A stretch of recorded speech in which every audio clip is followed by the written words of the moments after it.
이 맥주 감사주일은 우리가 올 한 해 상반기를 결산하며 6개월 동안 지켜주신 하나님께 감사를 드리고 또 남은 하반기도 하나님께서 지켜주실 하나님을 우리가 감사하는 시간이 맥주 감사주일입니다.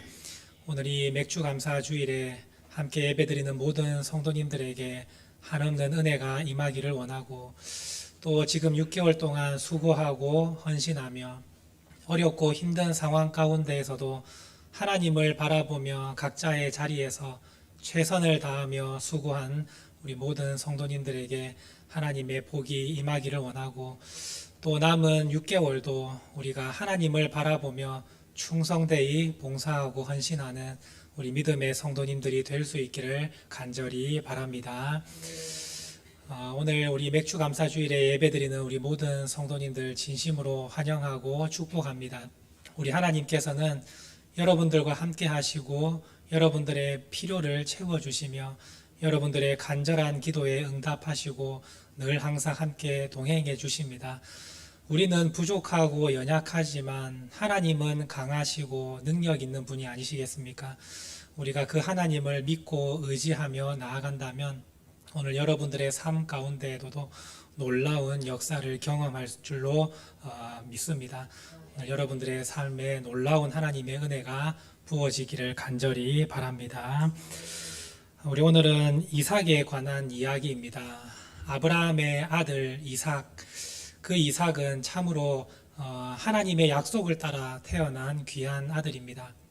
아브라함이 100세에 불가능한 그 가운데에서도 하나님의 약속을 믿었고 하나님의 뜻을 따랐더니 하나님께서 선물로 이삭이라는 아들을 주셨습니다. 그러나 아브라함의 아들이라고 해서 이삭이 우리보다 더 특별한 점은 없습니다. 우리랑 똑같이 연약하고 우리처럼 한 치 앞도 볼 수 없는 그러한 인생을 살았던 사람이 이삭입니다. 그래서 우리가 이 말씀을 통해서 소망을 얻을 수 있는 것입니다. 이삭이 우리보다 태어날 때부터 훨씬 능력을 가지고 태어났고 우리보다는 남다른 사람이었다면 우리가 이 말씀에서 어떠한 은혜를 얻을 수 있겠습니까? 그러나 이삭은 우리랑 똑같은 사람입니다. 우리처럼 연약하고 우리처럼 자신의 인생을 알 수 없는 그러한 상황 가운데에서 하나님의 말씀을 붙들고 살아갔던 그 이삭을 통해서 오늘 우리에게도 소망이 있고 능력이 있는 것입니다.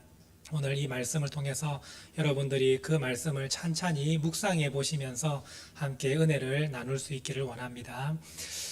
이삭의 시대에 큰 흉년이 들었다고 성경은 말씀합니다. 자기 아버지 시대에도 큰 흉년이 들었습니다.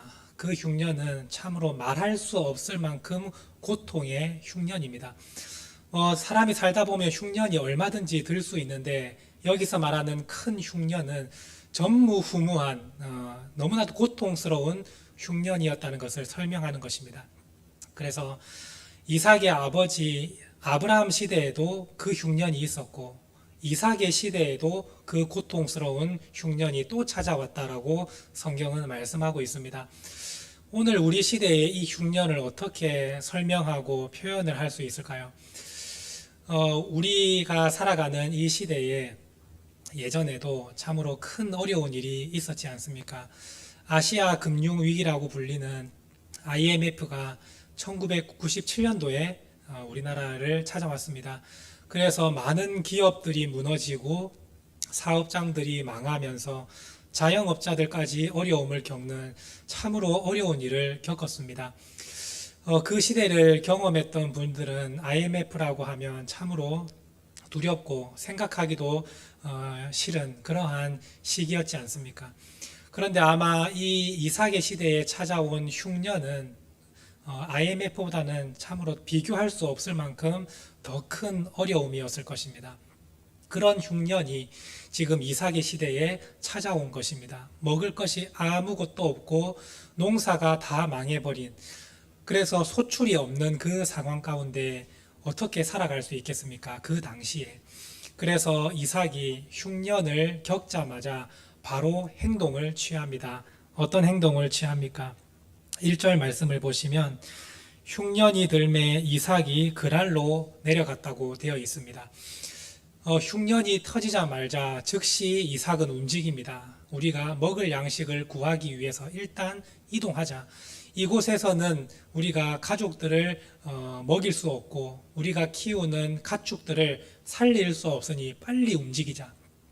그나마 먹을 양식이 있는 블레셋 땅에 그랄로 내려가서 그곳에서 일단 양식을 챙기고 그 양식을 가지고 애굽으로 내려가자. 이것이 이삭이 가졌던 계획입니다.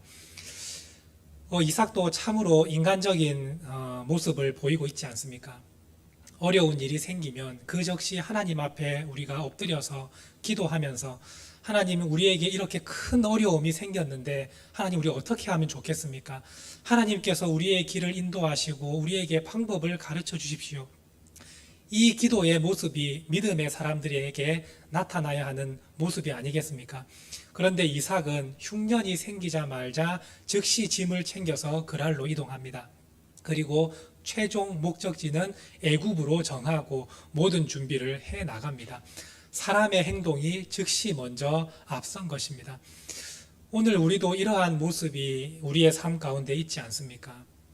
어려운 일이 생기면 즉시 우리가 먼저 행동으로 움직입니다. 하나님 앞에 기도하고 하나님 앞에 엎드려 뜻을 구하며 도와주시기를 간구하면 하나님께서 우리에게 방법을 가르쳐 주시고 필요한 사람을 붙여 주시고 그 문제를 이겨낼 수 있도록 주님께서 가르쳐 주실 것인데, 하나님을 믿는다고 말을 하면서도 우리도 모르게 자신의 생각대로 움직이고 몸이 먼저 움직이지 않습니까? 우리가 어려운 일을 겪으면 나도 모르는 사이에 내 손에 핸드폰이 쥐어져 있습니다. 그리고 내가 아는 사람, 이 문제를 누구보다도 덜 잘 알 것 같은 사람에게 먼저 전화를 걸고 통화하고 있는 우리의 모습을 발견하고 있지 않습니까? 먼저 차를 타고 시동을 걸고 이미 사람을 만나러 출발하고 있습니다. 하나님께 또 어떻게 하면 좋을지 먼저 구하기도 전에 오늘 우리도 행동이 먼저 앞서지 않습니까? 오늘 이삭도 그와 똑같은 모습이었습니다. 참으로 연약하고 참으로 불완전한 모습입니다. 어려운 문제가 찾아오고 불안한 일이 생기면 먼저 몸이 움직이는 그러한 모습이 이삭의 모습이었습니다. 우리와 똑같지 않습니까? 그런데 어려운 문제 앞에서 기도하고 엎드리는 사람이 있습니다. 그 사람이 바로 모세입니다. 모세는 참으로 어려운 일이 있을 때마다 먼저 하나님 앞에 엎드려서 도움을 구했습니다. 하나님, 이때는 어떻게 해야 됩니까? 하나님, 백성들이 원망하는데 저 어떻게 해야 됩니까? 하나님, 지금 문제가 눈앞에 오고 있는데 어떻게 하면 좋겠습니까? 모세는 항상 하나님 앞에 먼저 엎드렸습니다. 자신이 먼저 행동하고 나중에 하나님의 말씀을 듣는 것이 아니라 먼저 하나님의 뜻을 구하고 엎드렸던 사람이 모세였습니다. 오늘 우리가 이 인생을 살아가는 동안에 여러 가지 어려운 일들이 찾아옵니다. 그런데 그때마다 우리가 먼저 행동하고 먼저 움직이는 그러한 모습이 아니라 하나님 앞에 참된 믿음의 사람으로서 그 능력의 하나님을 우리가 먼저 붙들고 하나님께 기도하는 우리 성도님이 될 수 있기를 원합니다. 그래야 하면 하나님께서 여러분들의 길을 지도하시고 인도해 주실 것입니다. 우리는 그 길을 걸어가는 사람이 믿음의 사람이요 하나님이 원하시는 모습이라는 것을 여러분들이 기억하시고, 흉년과 같이 큰 어려움이 우리에게 찾아온다 할지라도 먼저 우리의 생각이 앞서는 것이 아니라 하나님 앞에 무릎을 꿇고 기도하는 성도님들이 되시기를 간절히 바랍니다. 이삭이 그랄로 가서 양식을 챙겨서 애굽으로 내려갈 준비를 하고 있을 때 하나님께서 이삭에게 나타나셔서 말씀으로 그 이삭의 잘못을 가르쳐 주시고 그 삶을 지도해 주십니다. 오늘 말씀 2절 말씀입니다. 함께 읽겠습니다. 여호와께서 이삭에게 나타나 이르시되 애굽으로 내려가지 말고 내가 내게 지시하는 땅에 거주하라. 하나님께서 이삭에게 나타나셔서 말씀해 주십니다. 너는 애굽으로 내려갈 생각하지 말고 내가 지시하는 땅에 거주하라, 이렇게 말씀합니다. 지금 블레셋이라는 그랄 땅도 그렇게 넉넉한 곳이 아닙니다. 이 이삭이 계획한 것은 이 블레셋 땅에서 양식을 애굽 땅에 내려갈 정도로만 챙겨서 내려가려고 하는 경유지일 뿐입니다. 그런데 그 경유지에 하나님께서 말씀하십니다. 그 땅에 계속 머물러 있으라. 내가 너에게 명령하는 그 땅에 끝까지 말씀을 붙들고 지키고 그 땅에 머물라, 이렇게 말씀하십니다. 하나님의 말씀은 참으로 이해하기 힘든 말씀입니다. 이 땅에 먹을 것이 곧 없어질 것이고, 지금 온 땅에 기근이 있어서 살아갈 방법이 없고, 잘못하다가는 모두가 다 굶어 죽을 판인데 하나님께서 어떻게 이 땅에 머물라 말씀하십니까?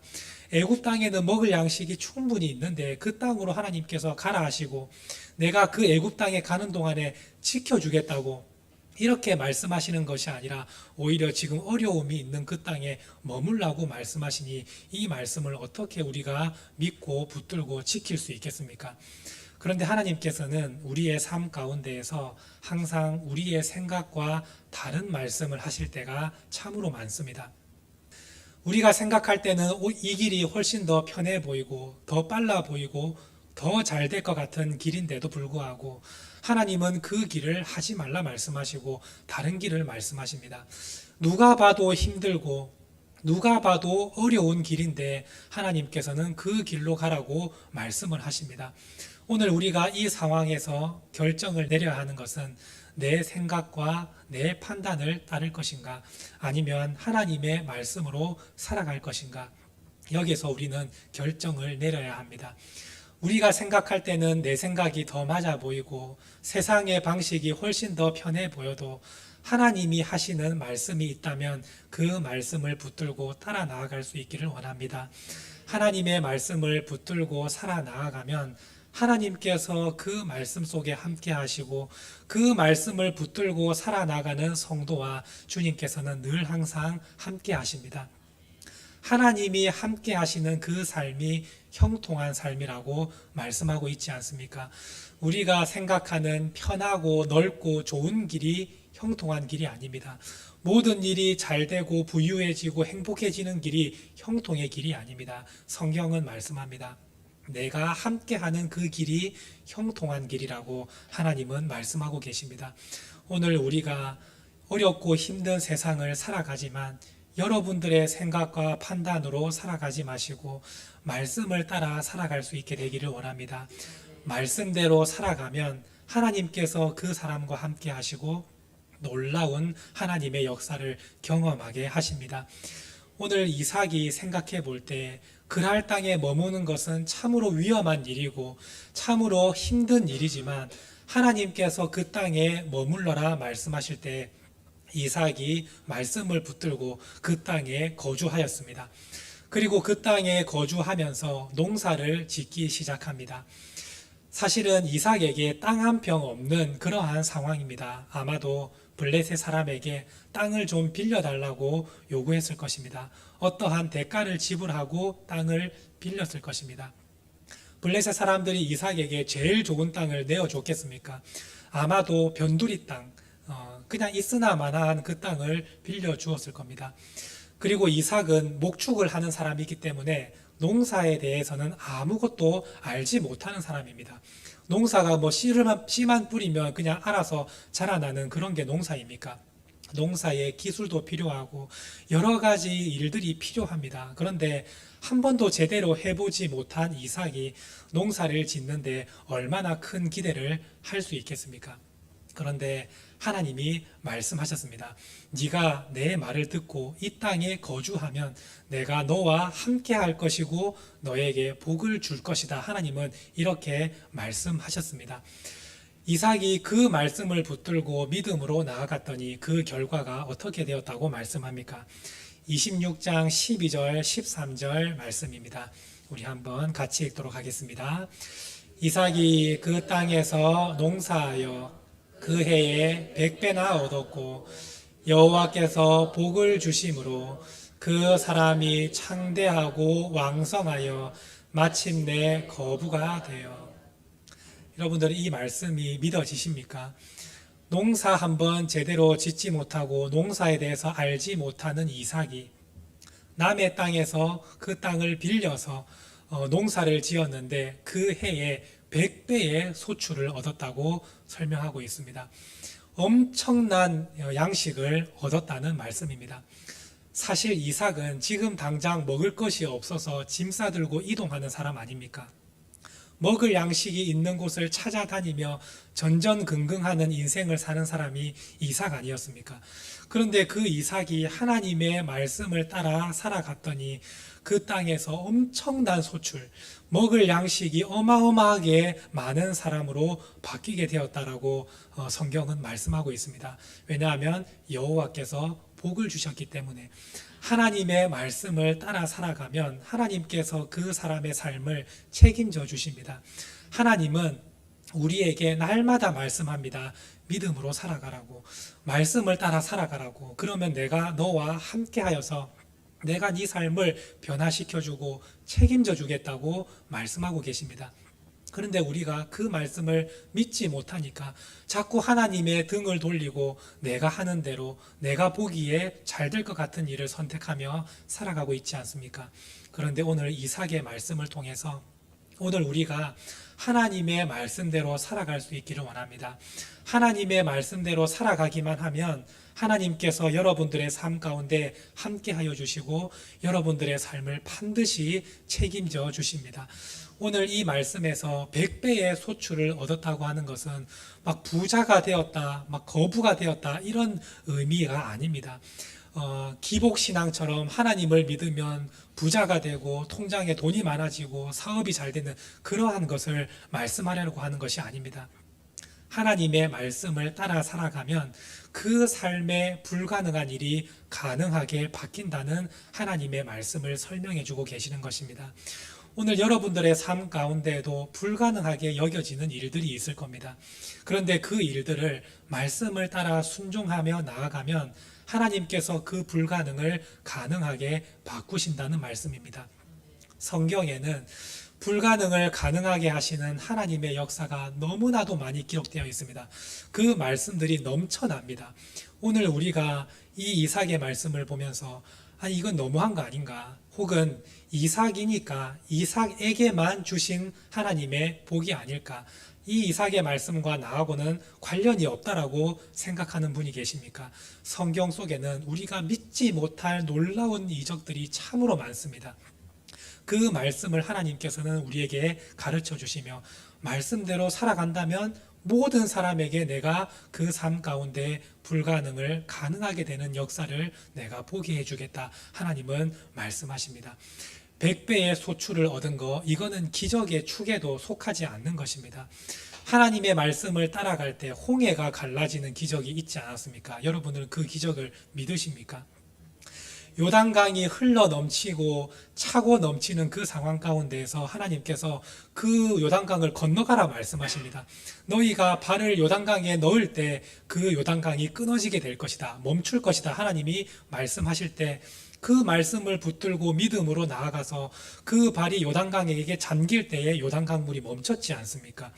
그 외에도 성경에는 참으로 이해할 수 없는 기적들이 많이 나타납니다.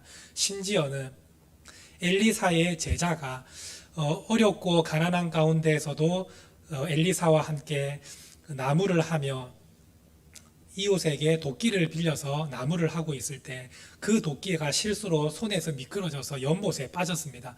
그런데 그 연못에 빠진 도끼를 가지고 엘리사의 제자가 슬퍼하면서 선생님 어떻게 하면 좋습니까? 저 도끼 빌려온 곳이고 우리는 가난한 사람인데 어떻게 하면 좋습니까? 라고 했을 때 엘리사가 나무를 베어서 그 연못에 던져 넣었더니 쇠 도끼가 물 위에 올라왔습니다. 그래서 그 도끼를 찾을 수 있었습니다. 여러분들은 이 기적을 믿으십니까? 하나님의 말씀 가운데는 우리가 참으로 믿을 수 없는 기적들이 넘쳐납니다. 왜 이러한 기적들을 성경에 기록해 놓으셨습니까?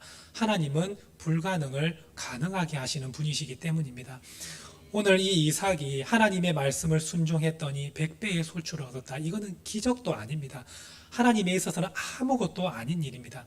그런데 오늘 우리에게 이 말씀을 주시며 우리에게도 소망을 주고 계시지 않습니까? 오늘 우리도 이삭처럼 참으로 연약하고 부족하지만 하나님의 말씀을 붙들고 따라 살아가면 오늘 이삭에게 보여준 것처럼 내가 너의 삶 가운데에도 불가능을 가능하게 해주겠다. 하나님은 우리에게 이 말씀을 가르쳐 주고 계십니다. 오늘 이 맥주 감사주일에 오늘 이 말씀이 여러분들의 소망이 되기를 원합니다.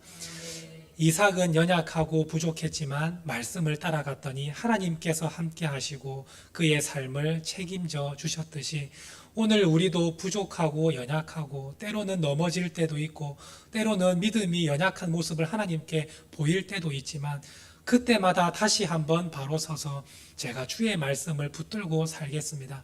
하나님의 말씀을 따르겠습니다. 라고 결단하며 나아간다면 하나님께서 여러분들의 삶을 책임져 주시고 하나님께서 여러분들의 삶 가운데 함께 하셔서 반드시 여러분들이 가는 그 걸음걸음마다 은혜를 베풀어 주시고 살아갈 수 있는 힘을 주시고 채워주시는 역사를 경험하게 될 것입니다. 오늘 이 맥주 감사주일에 여러분들이 낙심하고 좌절하는 것이 아니라 여러분들의 상황과 형편보다 그 위에 넘어 계시는 하나님을 바라보며 능력의 하나님을 의지하며 말씀대로 살아가는 귀한 성도님들이 되시기를 간절히 바랍니다. 우리 함께 기도드리시겠습니다. 하나님 아버지 감사드립니다. 오늘 맥주 감사주일에 하나님께서 사랑하는 자녀들을 다 불러 모으시고 우리에게 소망의 말씀, 위로의 말씀, 힘이 되는 말씀을 가르쳐 주심에 감사를 드립니다. 혹시 지금 어려운 가운데 있고 지금 인생의 길이 참으로 캄캄하고 사망의 골짜기와 같은 인생의 길을 걸어가며 깊은 웅덩이에 빠져 있는 인생과 같은 삶을 사는 성도들이 있다면 오늘 이 맥주 감사주일에 하나님의 소망을 바라보며 다시 한번 힘을 내어서 주의 말씀대로 따라 살기를 결단하는 믿음의 성도들이 될 수 있도록 도와주시옵소서. 출구가 보이지 않는 미로와 같은 인생 가운데 있다 할지라도 하나님의 말씀은 우리의 길을 지도하시고 우리의 길에 빛을 비춰주신다고 말씀합니다. 우리가 그 말씀을 따라 살아갈 때 하나님께서 우리와 함께 하여 주시고 불가능해 보이는 일이 가능하게 되는 역사를 경험하게 하신다 말씀하시는 그 하나님을 의지하며 살아가는 믿음의 백성들이 되게 하여 주시옵소서. 그리하여 오늘 이삭과 같이 그 삶을 책임져 주시고 복을 주시는 하나님을 온전히 경험하는 믿음의 성도들이 되게 하여 주시고 오늘 우리 모든 성도들도 마지막 날 우리의 삶을 되돌아봤을 때 하나님의 은혜와 복이 흘러 넘쳐노라고 고백할 수 있는 믿음의 성도들이 되게 하여 주시옵소서. 감사드리며 예수님의 이름으로 간절히 기도드립니다. 아멘.